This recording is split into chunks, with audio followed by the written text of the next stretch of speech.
فجر کے بعد سورہ یاسین پڑھنے کی فضیلت۔ فجر کی نماز کے بعد سورہ یاسین پڑھنا کیسا ہے؟ کیا یہ سنت عمل ہے؟ عبد المطلب انڈیا سے۔ مسند دارمی کی حدیث ہے کہ نبی صلی اللہ علیہ وسلم نے فرمایا جس نے صبح سورہ یاسین کی تلاوت کی تو اللہ تعالیٰ اس کے اس طرح کے الفاظ ہیں کہ اس کے سارے کام پورے ہو جائیں گے، لیکن یہ حدیث سند کے لحاظ سے بہت زیادہ ضعیف ہے۔ فجر کے بعد کون سے کام کریں؟ فجر کے بعد ایک مسلمان کی کیا روٹین ہونی چاہیے، اس پر روشنی ڈالیں۔ ابو حنین کراچی سے۔ دیکھیں حدیث سے تو یہ بات ثابت ہے کہ فجر کے بعد کا وقت ذکر اللہ کا وقت ہے۔ آپ صلی اللہ علیہ وسلم نے ارشاد فرمایا کہ جو شخص فجر کی نماز کے بعد اسی جگہ جہاں نماز پڑھی ہے بیٹھے بیٹھے اللہ کا ذکر کرتا ہے یہاں تک کہ جب سورج ایک نیزہ بلند ہو جاتا ہے، اشراق کا وقت داخل ہوتا ہے، 2 رکعت پڑھتا ہے تو اللہ اس کو ایک حج عمرے کا ثواب عطا فرماتے ہیں۔ تو بہت سارے اسلاف اسی پر عمل کرتے تھے کہ فجر کی نماز کے بعد اللہ کا ذکر کیا کرتے تھے۔ یہاں تک فقہا نے لکھا ہے کہ فجر کی نماز کے بعد تلاوت کرنے سے بہتر ہے ذکر کرنا۔ تو اگر کوئی اس طرح تسبیحات نہ کر سکے تو پھر تلاوت کر لے، کیونکہ بہرحال تلاوت بھی ایک طرح کا اللہ کا ذکر ہی ہے۔ تو یہ وقت جو ہے نا ذکر اذکار کا وقت ہے، سب سے بہتر ہے ذکر کرے، وہ نہیں تو پھر تلاوت کرے۔ تو لیکن واجب کچھ بھی نہیں ہے اس میں۔ تو اگر آپ فجر سے پہلے کر لیں ذکر، فجر سے پہلے کر لیں تلاوت تو بھی جائز ہے۔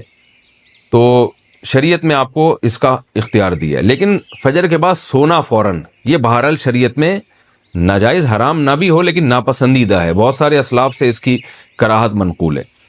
تو اگر کوئی مجبور ہو تو ایک الگ بات ہے، جیسے کسی کو رات کو نیند ہی نہ آئی ہو اور اس نے صبح 8 بجے کہیں جانا ہے، اب وہ اگر فجر کے بعد نہیں سوئے گا تو وہ آگے نیند پوری نہیں ہوگی، مسائل کھڑے ہوں گے، تو وہ الگ بات ہے، وہ سو جائے۔ لیکن نارملی فجر کے بعد سونے کا معمول بنا لینا یا بلا ضرورت یہ کام کرنا شریعت میں پسندیدہ نہیں ہے۔ بہت سارے اسلاف نے اس کو ناپسند کیا ہے کیونکہ مبارک وقت ہے، اللہ اللہ کرنے کا وقت ہے۔ کچھ نہیں آپ کرتے، ایکسرسائز کر لیں اس وقت، صبح واک کر لیں جا کے، اچھی ہوا ہے، تازہ ہوا ملے گی آپ کو، جاگنگ کر لیں اس وقت جا کے، پورا دن آپ کا اچھا گزرے گا۔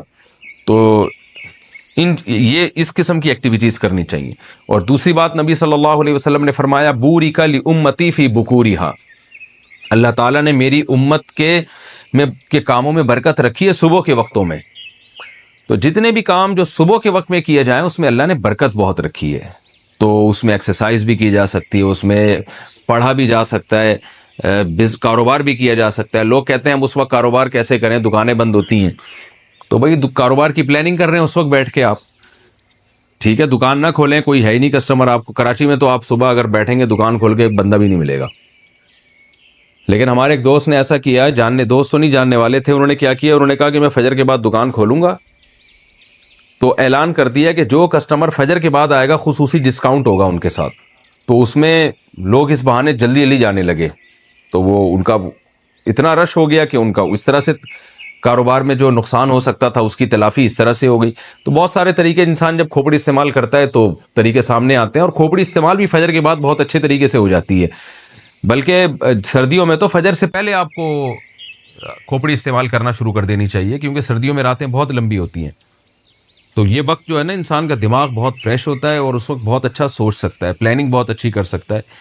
تو یہ کام فجر کے بعد یا فجر سے پہلے یا فجر کے بعد یہ کام کرنے چاہیے۔ سورہ یاسین قرآن پاک کا دل کیوں؟ سورہ یاسین کو قرآن پاک کا دل کیوں کہا جاتا ہے، اس کی کیا وجہ ہے؟ شمائلہ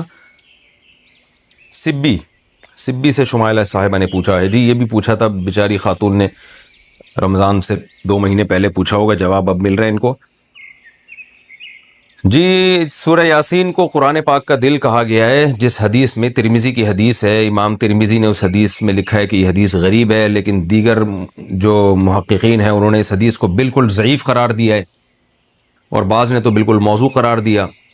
تو موضوع قرار دینے والی بات تو تھوڑی مبالغہ لگتی ہے، لیکن ضعیف بہرحال یہ حدیث ہے جس میں آتا ہے کہ سورہ یاسین قرآن کا دل ہے، اور ضعیف بھی بہت زیادہ ضعیف حدیث ہے۔ تو اب جب کوئی کسی چیز کی فضیلت میں ضعیف حدیث ہوگی تو پھر اس میں علماء کی 2 رائے ہیں۔ بعض علماء کہتے ہیں کہ اس سے کوئی شرعی مسئلہ تو ثابت ہو نہیں رہا، لہذا اس حدیث کو بیان کرنے میں کوئی حرج نہیں ہے، فضائل میں ضعیف حدیث بیان کی جا سکتی ہے۔ اور بعض علماء کا موقف ہے کہ نہیں بھائی، فضائل کے باب میں بھی احتیاط کرتے ہیں کہ جی حدیث صحیح ہی ہونی چاہیے۔ تو اس میں ہمارے ہاں نا غلو بہت ہے، بعض لوگ کیا کہتے ہیں، کسی نے سورہ یاسین کی فضیلت میں ضعیف حدیث سنا دی تو بعض لوگ ان کے خلاف کلپ بنا کے ڈال دیتے ہیں، یہ دیکھو ان کو تو پتہ ہی نہیں حدیث ضعیف ہے اور نبی پر بہتان باندھ رہے ہیں، اور دیکھو ان کے پاس علم نہیں ہے۔ تو یہ بھی جہالت کی بات ہے، ضعیف حدیث اور موضوع میں فرق ہوتا ہے۔ تو اور بعض کیا کرتے ہیں، ان کا معیار ایسا ہوتا ہے، اتنا گر جاتا ہے کہ ان کو صحیح حدیث سے پتہ نہیں کچھ چڑ سی ہو جاتی ہے، وہ کبھی کسی موضوع پر التزام ہی نہیں کرتے کہ ہم صحیح حدیث پیش کر دیں لوگوں کے سامنے۔ اس بارے میں صحیح حدیث بھی ہوتی ہیں اس موضوع سے متعلق۔ تو اس لیے اعتدال کی رائے یہی ہے کہ آپ کا جو موقف ہے آپ وہ بیان کر دیں اور دوسرے پہ طنز نہ کریں آپ۔ تو ہماری رائے یہی ہے کہ جب ہمارے پاس صحیح احادیث سے اتنی چیزوں کی فضیلتیں ثابت ہیں تو ہمیں ضعیف کی طرف جانے کی ضرورت نہیں ہے۔ تو میرا تو طریقہ یہی رہا ہے کہ بھئی جب سورہ یاسین کے بارے میں جو یہ حدیث ہے کہ قرآن پاک کا دل ہے، یہ صحیح حدیث نہیں ہے، تو میرا موقف یہی ہے کہ اس میں احتیاط کی جائے، نہ بیان کی جائے وہ حدیث۔ لیکن اگر کوئی عالم یہ حدیث بیان کرتے ہیں ممبر پہ سورہ یاسین کی فضیلت میں تو ان پہ طنز نہیں کیا جا سکتا، کیونکہ کوئی شرعی مسئلہ نہیں بیان کیا جا رہا، کیونکہ سورہ یاسین کا مضمون بہرحال اتنا جاندار، اتنا شاندار ہے کہ اس ضعیف روایت کی تائید اس سے بہرحال ہوتی ہے کہ اس کے مضمون کو جب آپ دیکھتے ہیں تو لگتا ہے کہ یہ واقعی قرآن پاک کا دل ہے۔ اولم یر الانسان انا خلقناہ من نطفۃ فاذا هو خصیم مبین۔ نبی کے پاس ایک شخص جو ہے نا قبر کی بوسیدہ ہڈی لے کر آیا اور کہنے لگا اس میں جان کون ڈالے گا؟ سورہ یاسین میں اللہ نے آخری رکوع نازل کیا کہ یہ انسان جو آپ کے پاس ہڈی لے کر آیا ہے یہ دیکھتا نہیں ہے ہم نے اس کو منی کے قطرے سے بنایا، اور آج یہ ہم پہ اعتراض کر رہا ہے کہ اس بوسیدہ ہڈی میں کون جان ڈالے گا؟ قل یحییھا الذی انشأھا اول مرہ۔ آپ اس سے کہتے ہیں وہی جس نے اس ہڈی کو پہلی دفعہ بنایا نا، اسی ہڈی سے پوچھئے، بتائے گی جس نے مجھے پہلی دفعہ بنایا ہے وہ مجھے دوبارہ بھی بنا سکتا ہے۔ تو ایسے جاندار مضامین ہیں سورہ یاسین کے، تو اس لحاظ سے اس کو دل کہہ دینے میں کوئی حرج نہیں ہے، لیکن بہرحال اس بارے میں جو روایت ہے وہ کافی ضعیف روایت ہے۔ تو ہمارا طرز یہ ہے کہ جو صحیح احادیث ہیں، جیسے عبداللہ ابن عباس رضی اللہ عنہ سے ایک اثر منقول ہے سورہ یاسین کی فضیلت میں، صبح و شام پڑھنا چاہیے سورہ یاسین کو، تو ایسے صحیح روایات کا اگر ہم التزام کریں تو یہ زیادہ بہتر ہے۔ پھر کبھی انشاءاللہ میں سورہ یاسین کی کوئی فضیلت اگر صحیح احادیث میں وارد ہوئی ہے تو اس پہ الگ سے انشاءاللہ میں کلپ ریکارڈ کروا دوں گا۔ عام طور پر جو صورتوں کے الگ الگ فضائل کے بارے میں جو احادیث ہیں نا